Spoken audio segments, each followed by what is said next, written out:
Good morning. Good morning, Facebook family and friends. It is 8 a.m. and this is Saturday morning with Dr. Mama Rosie Thompson. This is Saturday morning with Dr. Mama Rosie Thompson. So glad to be here. So happy that you're able to join if you're able to join it right now. Or if you watch this video later, I want to say I thank you. Really appreciate you. You mean a lot to me. Thank you for all your comments and all the suggestions that I get from you. I really appreciate them. We're going to get ready to go live. Today is May 25th. Not March, Rose. It's May 25th. We're still talking about being our whole authentic self. And today we're going to talk a little bit about self-regulation. And that's going to lead us into some other things as we begin to talk about how we regulate ourselves. It's going to help to lead us to other things, especially when we get ready to talk about being emotionally mature. So this is going to kind of lead into that. Uh, Last week we talked about self-worth, which is very, very important, and we said that research describes self-worth as a broader, a more stable form of self-esteem that's less likely to be influenced by outside or inside factors.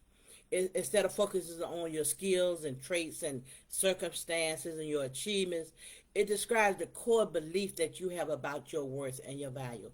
And we always want to remind you that you are so worthy. You are valuable. You are all of that. Somebody said, other than a bag of chips, well, you're more than a bag of chips. You're everything that God created you to be. We were created in His likeness and in His image. You're all of that. It's based on, so self-worth is actually based on your inherent or your inborn value as a person. But it's not based on anything external. It's not about your appearance. It's not how you look.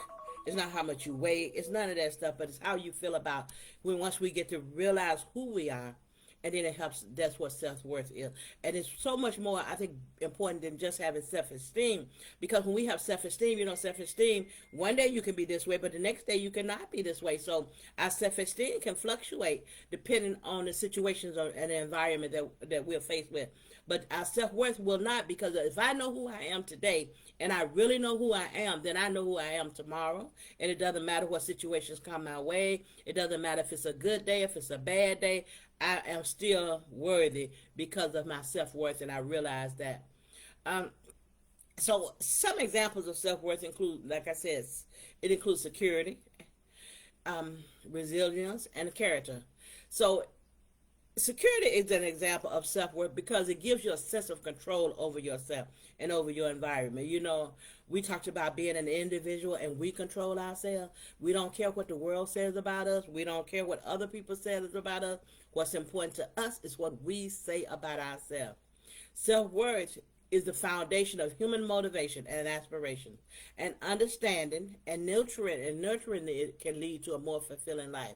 So when we have self-worth, when we talk about self-worth, it leads to a fulfilling life because you don't need anything outside to make you what you already are. You already are. Resilience is the ability to recover from difficult experiences.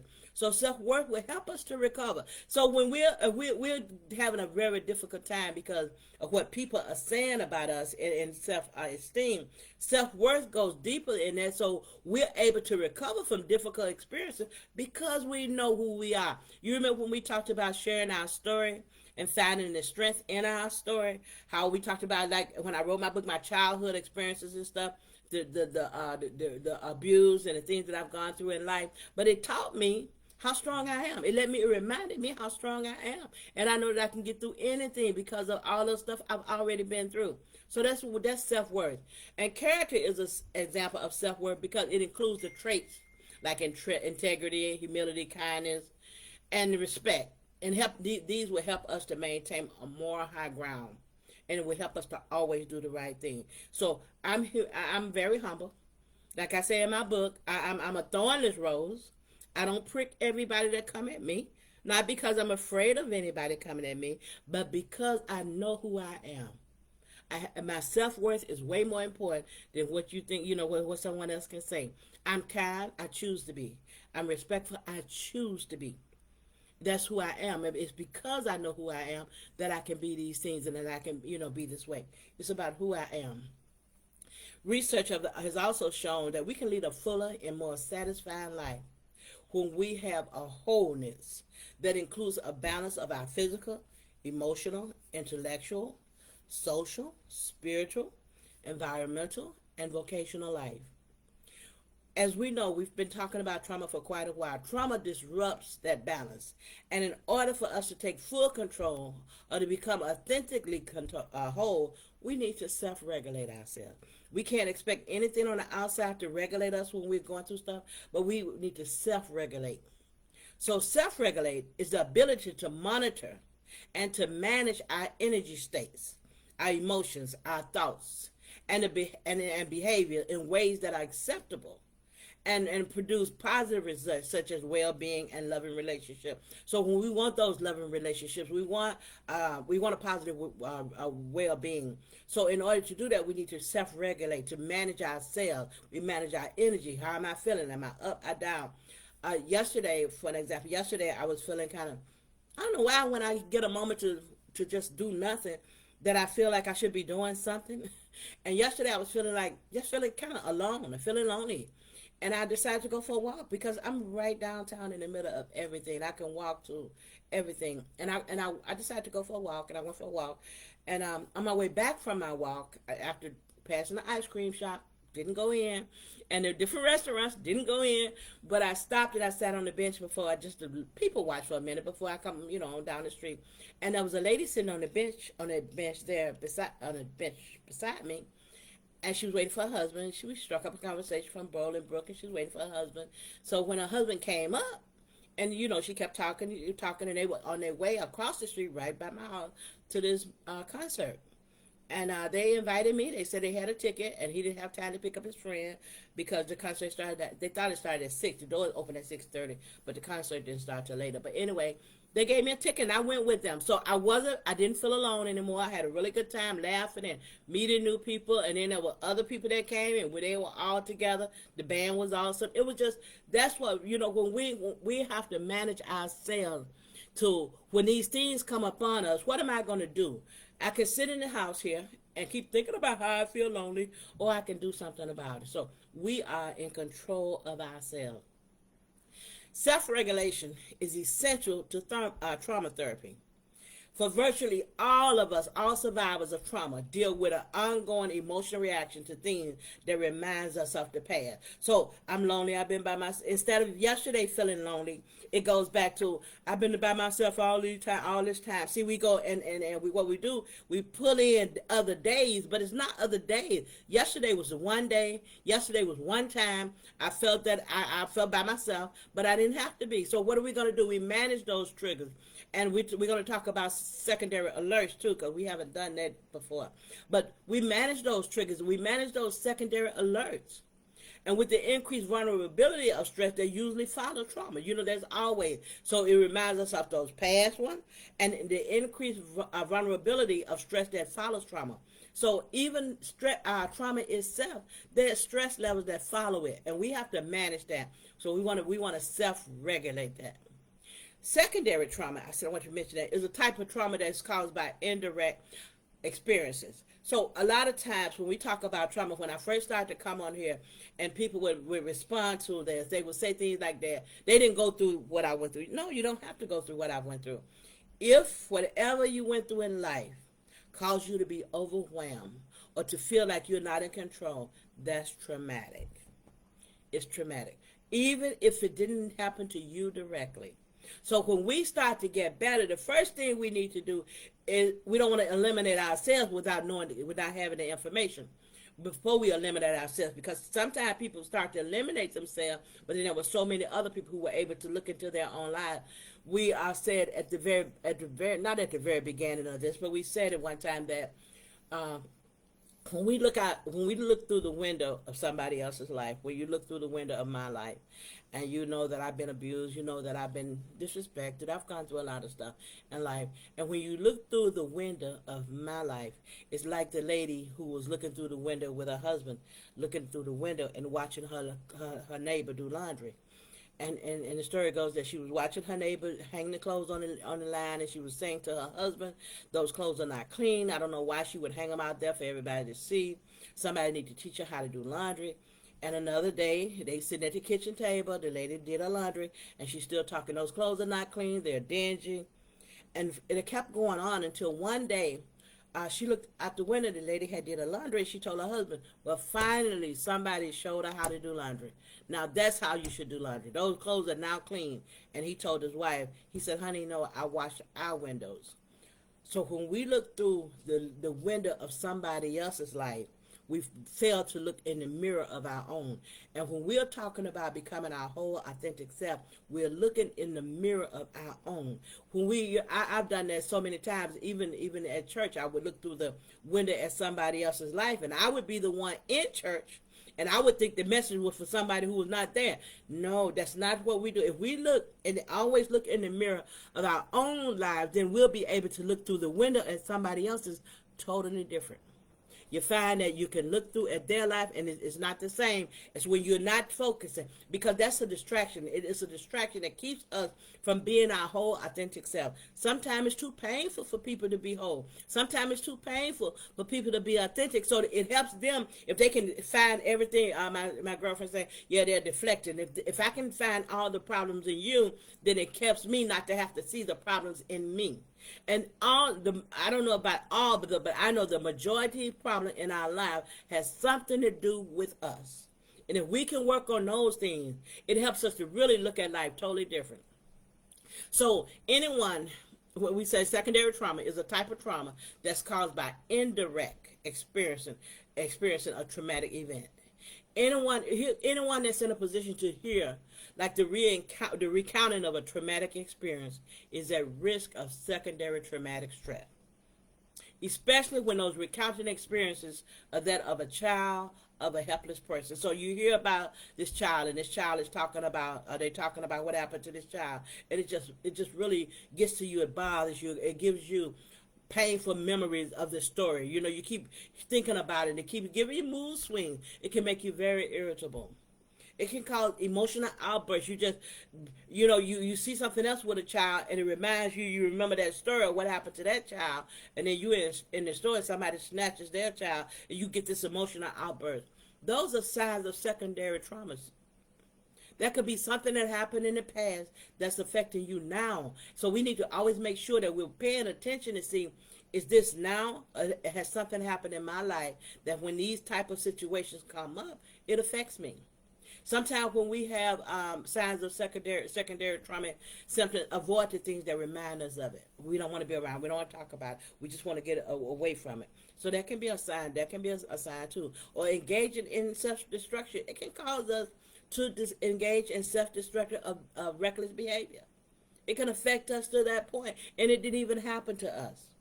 So when we talk about, we want to know that a secondary trauma it can be just as hurtful as trauma. Some of the things, think about another thing too, if you're in a household and your household has some things going on in there, some maybe where you're not being respected or where there's some abuse, whatever kind it may be, and your children are acting up at school, we try sometimes to focus on the children just being quote unquote bad, or the kid is acting up at school, or this kid has PTSD. But what it could be is that the household is affecting that child. The household, because we don't ever know how trauma affects other people. We can only look at our lives and really look into how trauma affects me. I don't know how it's going to affect you. Like I said once before, my siblings and I lived in the same house, and they were affected differently. Some of them don't even seem to have been affected, but it affected me this way. So when those children are in homes where there's trauma, when things are happening, you don't know how it's affecting them. And then they go to school, and the teacher's telling you how they're bad, or they're doing this, or they're going through this. You need to always pay attention. Always pay attention. Always pay attention.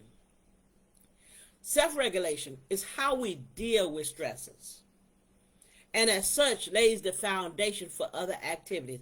Once we deal with stresses in our lives, it lays the foundation on how we deal with other things. When we don't deal with those stresses in our lives, the foundation of how we deal with other things is going to be affected by those stresses in our lives. Developing the ability to self-regulate requires that we do something. First of all, it requires self-awareness. It requires emotional intelligence. It requires efficient filtering of sensory stimulators. It requires coping effectively with stress. It requires us to in our relation to others, and it also sustaining focus. It involves taking a pause between our feelings and our actions, and taking the time to think through, to plan, and to wait. And then sometimes that's hard to do, especially when the stresses come. It's hard sometimes. Self-awareness. We said that one thing that self-regulation requires the ability to be self-aware. Self-awareness is actually the ability to focus on ourselves and how our actions, our thoughts, and how our emotions do or do not align with our internal standards. So when we have our standards on what we would do, what we won't do, we got to look at how our thoughts, how our emotions, how they align with our standards. Without self-awareness, we are in danger of spiraling into emotionally driven interpretations and circumstances. And that's so true. When we're not self-aware, we go into interpretations of things that may, and you know how that is when we're trying to interpret something that we don't have the information to interpret, or circumstance. It really affects our circumstance, where our emotions are driving our circumstances. So we want to be self-aware. Self-awareness would help us to align our behavior with our values. Our actions and behaviors will support what's important to us. Once we become self-aware, our actions and our behavior will support what's important, those values. It will support it.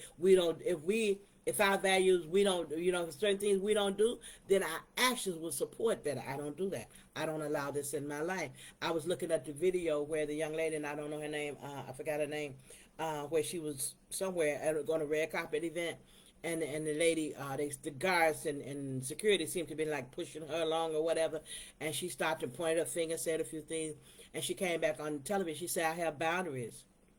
And she said she enforces her boundaries. She respects her boundaries. So you can't go there and act like it's okay for this lady to push you if that's a boundary you have. We don't laugh at the jokes when it's a boundary that I have, that I don't want to hear offensive jokes. I don't want to hear profanity when we're talking. So I don't go and laugh because you use profanity. I have to make sure that I'm in a place that respects, that I honor my actions and my behavior supports what's important to me. Because if I don't support what's important to me, I can't expect anyone else to support it.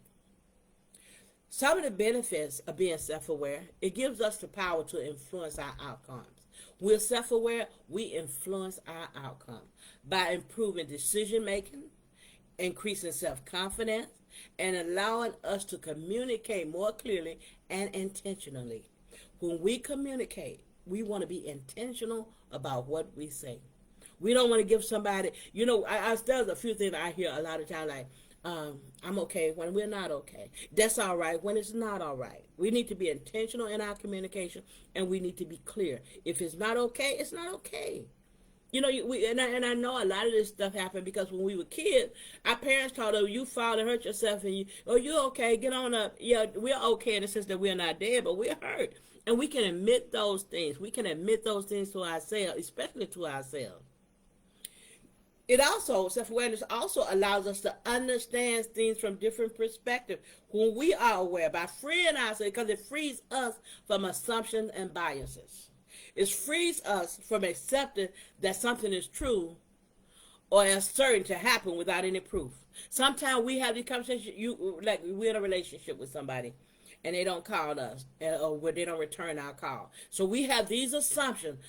They're ignoring me, and they could not be. They could be busy. They could be asleep. So and our biases, it frees us from prejudices, from favoritism, from being unfair. Where we're honest, real, and we want to just be authentic. When we're authentic, we are wholly authentic. So I'm authentic with you. I'm authentic to the homeless man. I'm authentic to whoever else I may meet. We want to be authentic. Okay. So it's self-awareness. We want to be self-aware.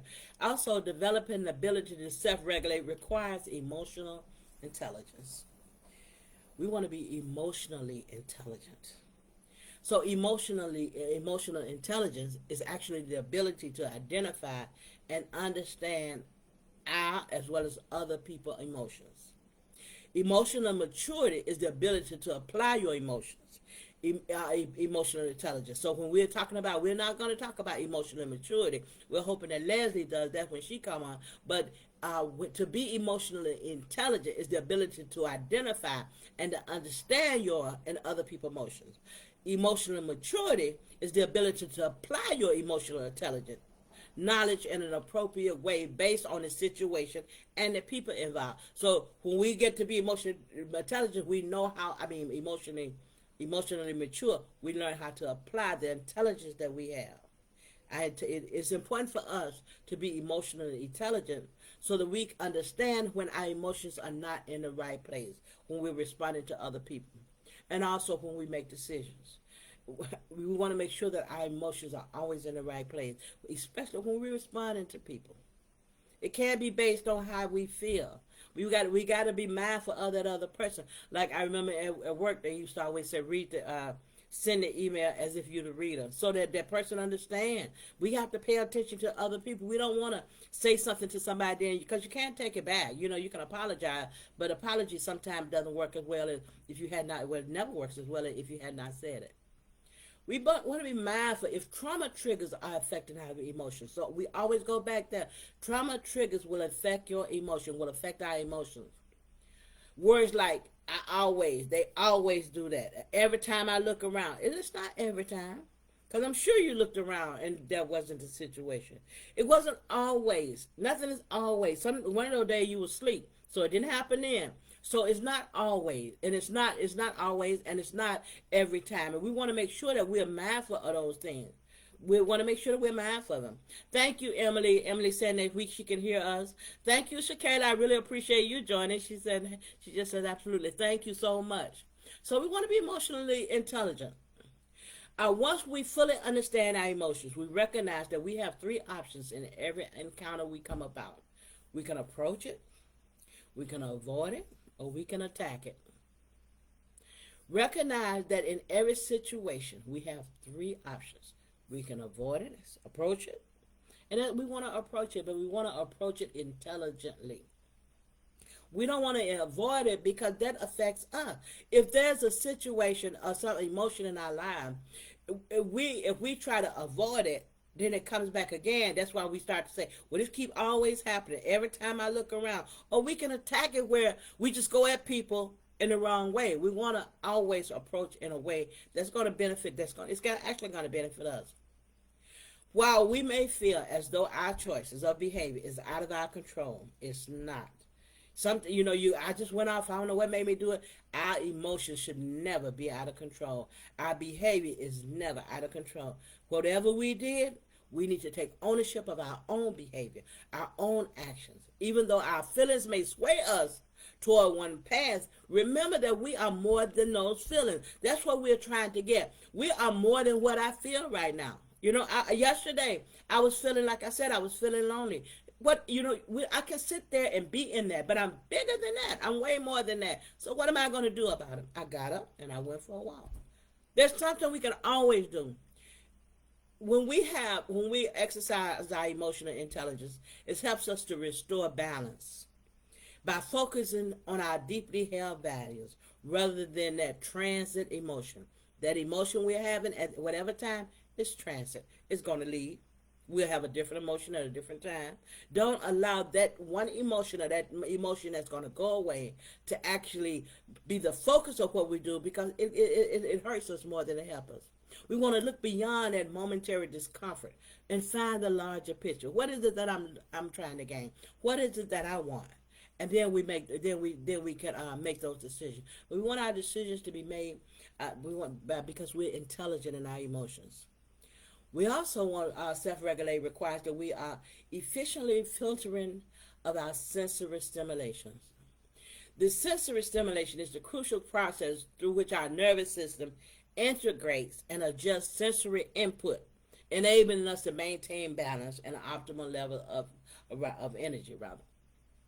So, the things from the outside that's coming at us, when we filter those, what it does, it helps us to efficiently filter those things that stimulate our senses, that's coming from the outside and stimulate us. The sensory regulation is a fundamental part of sex regulation because it affects our emotion, it affects our behavior, affects our attention, affects our relationship. When our sensories become overloaded, a sensory overload can have a significant impact on our emotional well-being, and it can lead us to be frustrated, heightened emotional response, anxiety. We can even have meltdown. So here's an example. I wrote this as an example. Active self-regulations can yield more or less sensory input. For example, a person may hum a whistle while they're playing cards wire to add sensory input to keep them active in the game. So you're doing some things to kind of keep yourself focused. A person may move to a quiet room while studying as a way of controlling the output, the sensory stimulation that will come from outside, and it helps to increase our own concentration. So those are what I'm talking about, sensory stimulation. The things that kind of stimulate us, we want to be able to filter those things. Like for me, I don't like to repeat conversations about how bad things are because I don't want to focus on these things. Instead of that, I always try and count my blessings. I always say my affirmation. I always look for good and God and everything. I can say because if anything come up about how high food is, I remember as a kid we ate off of this thing. It was called commodity. Well, we used to go to this truck. I don't know how often. I don't remember it being maybe once a week, once a month, and we would get this peanut butter. We get some bologna. We get some cheese, that big old block of cheese. We ate. So food is high now, but we're gonna always eat. In my mind, I remember when we talk about, rent is so high and this stuff is so bad. We used to have buckets on the floor to catch the rainwater. So I look at the stuff that I've come through, and I can see the goodness, and I can see the blessing, and that helps me.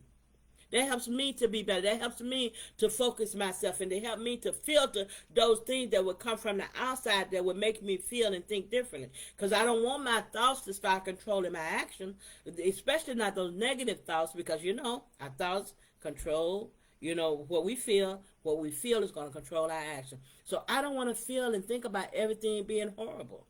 I don't want to. And that's how I manage my, what's coming into me, my sensory stimulation. I try to filter that. Another thing said developing the ability to self-regulate requires coping effectively with stress. And that one is, I think that's an easy one, because coping is the conscious and voluntary actions and thoughts that we use to manage those situations. So the Mayo Clinic came up with 4 ways to cope. They said avoid, alter, accept, adapt. Avoid, alter, accept, or adapt. So when we avoid, we limit our interactions with stressful things. Those things, if it's stressful, like sometimes, people just need to talk. Sometimes they bring you stuff. But if it's causing you stress, then we kind of limit that. Alter, communicate expectation, change the circumstances. We can set boundaries. We can communicate, our expectation. We can alter the way that things come at us. We may not be able to alter things in the world, but we can alter what happens in our environment and ourself and our individuality. We have that choice. We can do that. We can accept reality and change our thinking and feeling. This is what it is. I understand this is what it is. How am I going to think about it? I know that yesterday I felt lonely. What are you going to do about it? How am I going to think about it? I remember, I think I shared with you once before that I was thinking and I was praying really. I'm like, God, I don't have a lot of friends, and I really don't. I know a lot of people, but I do not have a lot of friends. I don't get the phone calls. Most of the time I'm alone. I spend a lot of time reading and studying. I'm very outgoing, but I do not have a lot of people that like that, a lot of friends in my life. So accept reality and change my thinking. So when I was thinking about that, I don't have a lot of friends in it, and I thought about God created a whole world of people. Like yesterday, go out there. That's all I have to do is walk out the door. I go to the elevator, somebody's going to say, I don't know, they're going to stop me and start talking. So I never have to be by myself. I go sit on the balcony, and other people on their balcony start waving at me, or people walking by start talking to me.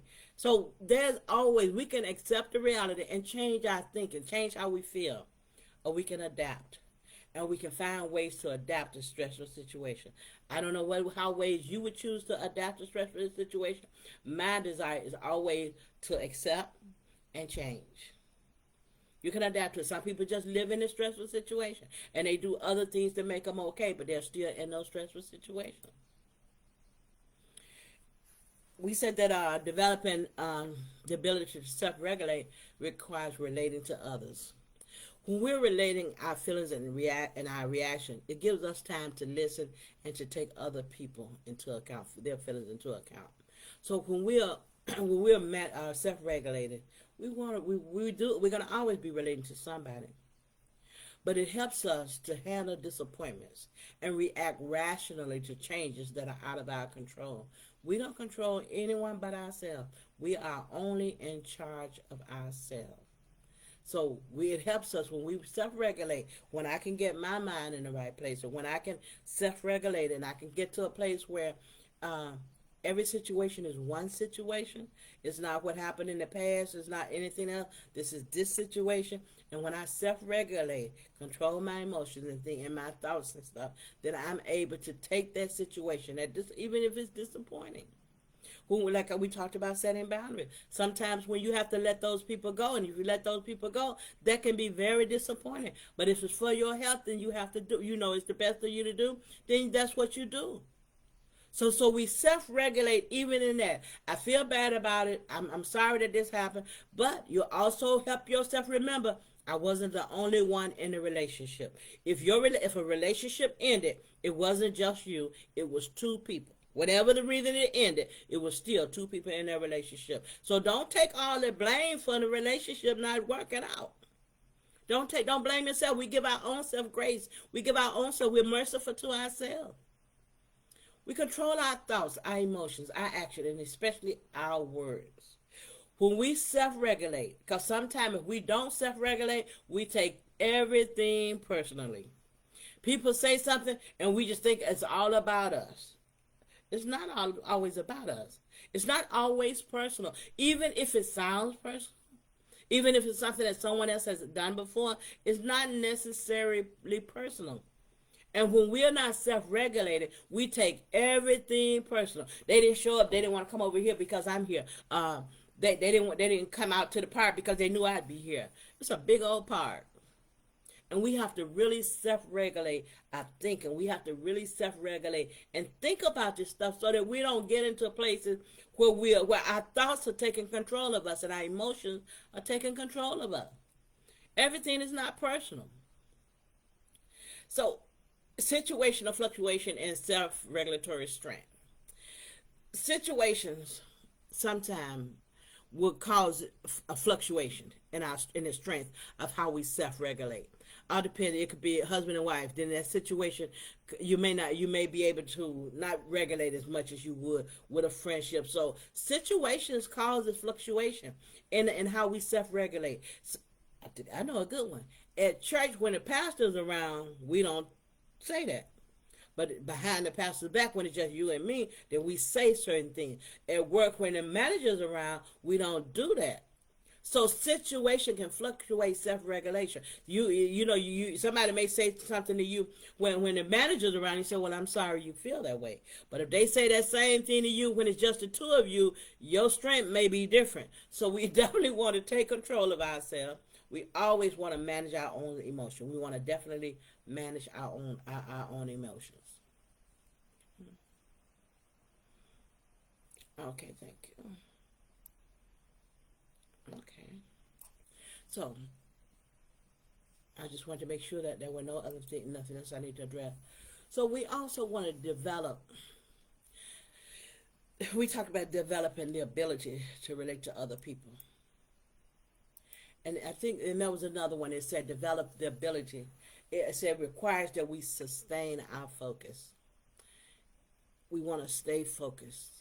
We want to be attentive during times of stress. We want to pay attention always to what you feel, what you think. Acknowledge those feelings. Don't try not to feel what you feel. If you're feeling angry, yes. If you're feeling sad, yes. Whatever you feel, we acknowledge this is how we feel, and then we do what we need to do about them. Sometimes somebody can do something to us, and especially, like I said, most of us on here that listen, a lot of us believe in God. So somebody can do something, and they really hurt your feelings. Yeah, but that's all right. No, I'm angry. It was wrong. You did that. You should not have done that. That hurt me. Now, what am I going to do about it? because we are in control. We can't control that other person, but we control ourselves. So they can say what they want, but we can do what we need to do to protect ourselves, to make sure that we're in a place where we are in a good place, where our nervous system is not all out of whack because we've allowed people to do and say things to us that's hurting us and we haven't protected ourselves. So we self-regulate ourselves. It's not just when we self-regulate, we're controlling ourselves, but it helps us to make decisions about our lives and how other people affect us. Once we're able to self-regulate, truly self-regulate, we can manage what's happening to us, what's happening around us, how things affect us. Because it won't affect us the same. It won't affect us the same. Those things, those emotions, those thoughts, we monitor those. And we monitor the behavior. Our behavior is our responsibility. And what our behavior, we want to definitely make sure that our behavior supports who we say we are, what we want in our lives. Our behavior supports that. We don't act like it's okay when it's not okay. We don't act like it's not okay when it is okay. We are our whole authentic self. And that's our entire goal. That's our entire goal. So we want to stay focused. Pay attention. I like to write things down a lot because it helps me to go back and see it. I like to see it, and once I can see it, it helps me.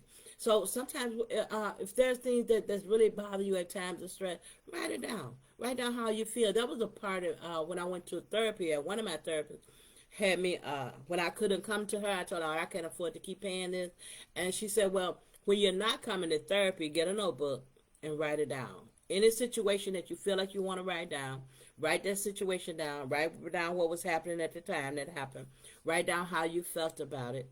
Write down how you would feel if it didn't happen. What would your life be like if that wasn't happening? You don't always have to find the answer to it, but write down what's happening, the situation, the time, whatever it is surrounding that situation, how you were feeling about it, and what you think your life would be like sometime if it wasn't happening. What could you be doing instead of going through that stressful situation? Don't try to fix it. Just write those things down. Later on, as you look at them, you begin to look at them differently. You'll begin to feel sometimes the fix will come back without you doing anything. Sometimes it'll happen without you doing anything. All right. So today, actually, I don't have anything else to share. I don't have anything else to share. I wanted to come on this morning, and we wanted to talk about self-regulation. If you have any suggestions on any other topics that we should be talking about, especially those related to trauma or stress or our whole authentic self, our entire goal is to be whole authentically. We want to be whole, and we want to be real with ourselves. If we're not real with ourselves, there's no way we're going to change the things in our lives. If we're saying that, what did they say? I won't claim it, and her head hurting. You better take a pain pill. Your head is really hurting. It's okay if your head hurts. That's a natural reaction. That it's a good thing even to be able to feel that pain. So we want to start giving ourselves credit for some things and start to and stop. And we want to get out of the habit of having to be Army strong all the time. We don't always have to be Army strong. It doesn't stop you from being strong because you don't have to react to being Army strong. We don't have to always make things work out fine. Some things have to need to be broken before they can be fixed again. Everything can't be just patched up and it's going to work. So we look at our lives. I know with the trauma in our lives and the trauma that has happened in my life. Like I said, when I wrote the book, as I said earlier, I called it a thornless rose. Because a lot of times when things came up in my life, when people hurt me, when people said things to me, when I felt disrespected, I didn't prick them. Sometimes I wouldn't say anything. I remember one day, Shalita, I was in a car with my daughter, and this guy wanted me to move up, but the sign said don't block the intersection. So he wanted me to move up because he wanted to go into the turn lane, but I wouldn't move up because the sign said don't block the intersection. And he pushed into my car, and she said, if my friend would never have allowed that man to just hit his car like that, he would have got out and do that. Well, I don't get out and do that. I don't do that. And another thing, I haven't lost anything in life at all by not pricking people. I have not lost anything. I have gained a lot, but I've not lost anything by not pricking people. I say that I'm a thornless rose, but yet I'm bigger than every obstacle. Anything that come up in our lives, once we are bigger than it. We are stronger than every challenge that come in our lives. There's nothing we can't do. Once we put our mind to it and get the education and the things that we need, the tools we need to do it, we can do it.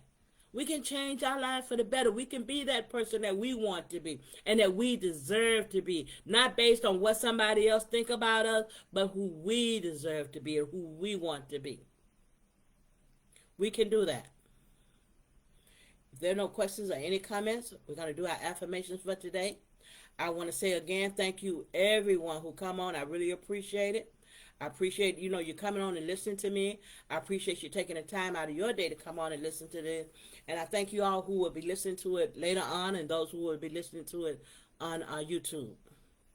Our affirmations for today are, we honor ourselves by being authentic. We are our whole authentic self. We have power in our values. And honoring our values, we honor our power and we honor our values. There's power in honoring who we are and in maintaining our standards and setting our boundaries. We honor that. We are exactly and actually who and what we claim to be. There is no phoniness in us. We are real. We will live our life with ease. We will live our lives in the way that it should be. Love and tranquility will surround every interaction we have and our decisions, even if that decision or that interaction does not please that other person. We're not responsible for other people's feelings. We just do things in integrity, and they are responsible for their own. We walk in self-regulation. We regulate our thoughts. We regulate our mind. We regulate the things we do. We're regulating how our life is going to be, what we're going to do. We regulate. We are in control of ourselves.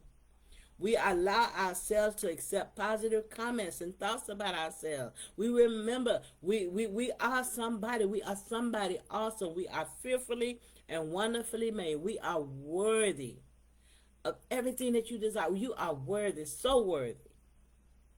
And we are safe places for ourselves. It doesn't matter if no place else is going to be safe for us. In and of ourselves, we are safe places for ourselves, and we're going to be that safe place for ourselves. Thank you, thank you, thank you. I really appreciate you again for taking the time out to share with us this morning. And like I said, if you have any comments, any suggestions, any topics that you would like to talk about, especially those related to trauma, please just send me a note and let me know. You all have a great day, and thank you so much for joining. Goodbye.